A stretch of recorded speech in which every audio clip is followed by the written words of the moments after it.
Hi, welcome to the next section of this course. In this section, we will check out how to make your program more robust and also null safe. So in this section, firstly, we will check out what are null safety operators. Proceeding, we will see what is a late init keyword, and finally, we will check out how to initialize your variables lazily. So let us start with our first video, that is null safety operators. So in Kotlin, we have a lot of null safety operators. For example, we have the safe call operator, Elvis operator, not null assertion operator, and also safe call with let operator. Well, all of these together help us to avoid the null pointer exception and thus make our application more robust and error safe. So within my application, let us write a very simple program to find out the length of our name string. Now as a value, first of all, let us define our null value. Now in Kotlin, by default, the null value is not supported for a variable. That is, by default, Kotlin avoids the null values, so as to avoid null pointer exception as much as possible. So how to assign this null value to our variable of name? So for that, in Kotlin, we have something called Nullable Datatype. To do that, we have to make this string as nullable by using the question mark here. So this rectifies our error.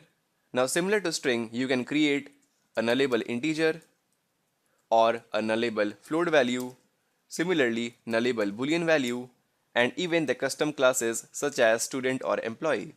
So right now I will use the nullable string value. Now let us try to explore our null safety operators. So here these are the comment statements where we will explore all the 4 types of null safety operators.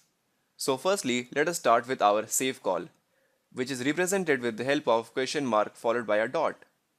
So let us write a print statement and then use the string interpolation to print out the length of the name. So here if you notice, the compiler is not happy. It simply shows an error and says that only the safe call or the not null assertion operator is allowed. That is, when you declare a variable as nullable, so in that case, you cannot simply call any method or perform any operation on the nullable type of variable. So for that here we have to use the safe call, that is question mark followed by dot. Let us run the application and let's see what happens. So here in the output we got null as a value. So what exactly is happening?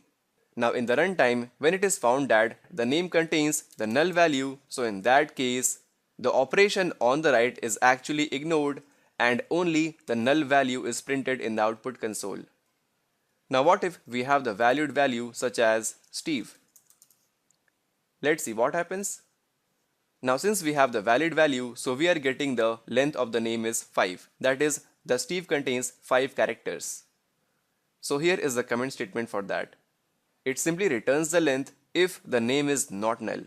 Else it simply returns the null in place of this whole statement, right?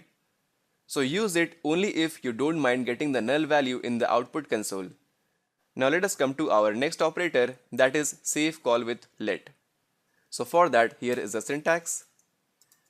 Use name followed by the safe call, that is question mark dot, using the let block, or you can say the let lambda expression. And within this, let us print it out by using this print statement.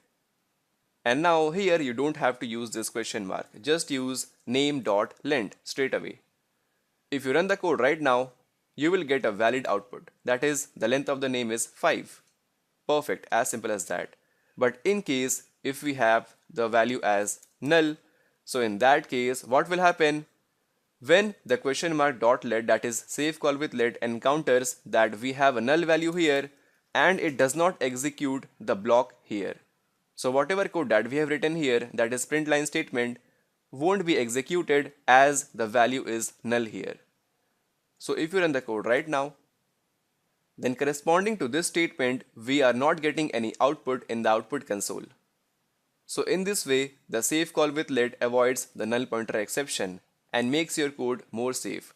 So it simply executes the block only if the name is not null. Now next comes the Elvis operator, which is represented with the help of question mark and then colon. Let us find out the length of the string name by using the conventional way or the traditional way.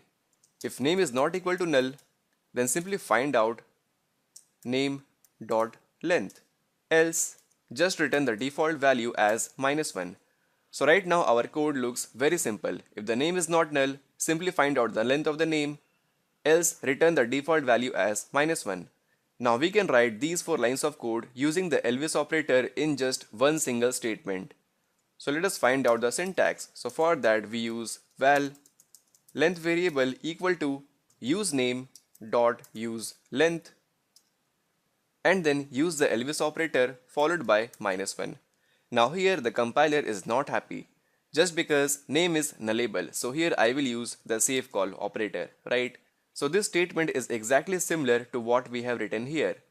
So this part says that if the name is not null, then simply find out the length of the name. So this piece of code represent these 2 lines of code. If the name is not null, then simply find out the length of the name, right?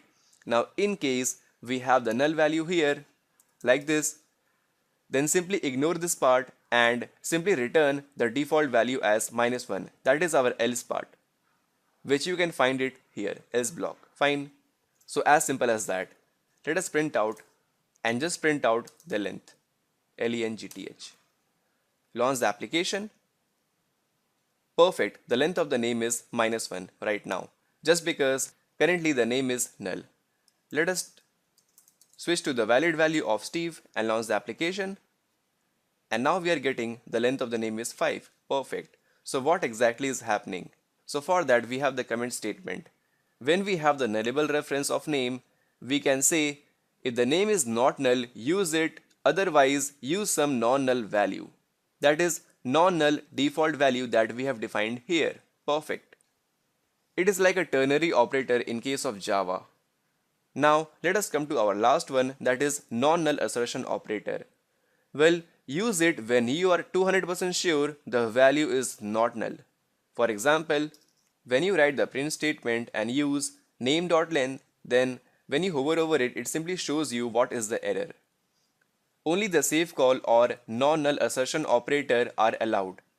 That is, either you can use the save call which we have used here, or you can use the non-null assertion operator, that is double exclamation, like this. So this rectifies our error.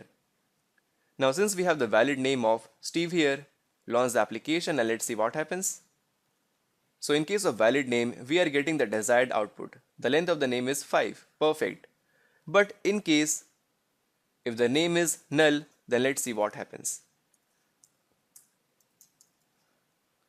So in this case, the error has occurred and we are getting the exception of the null pointer exception, which means that our application has crashed and it is simply going to provide the poor user experience just because our application is no longer running.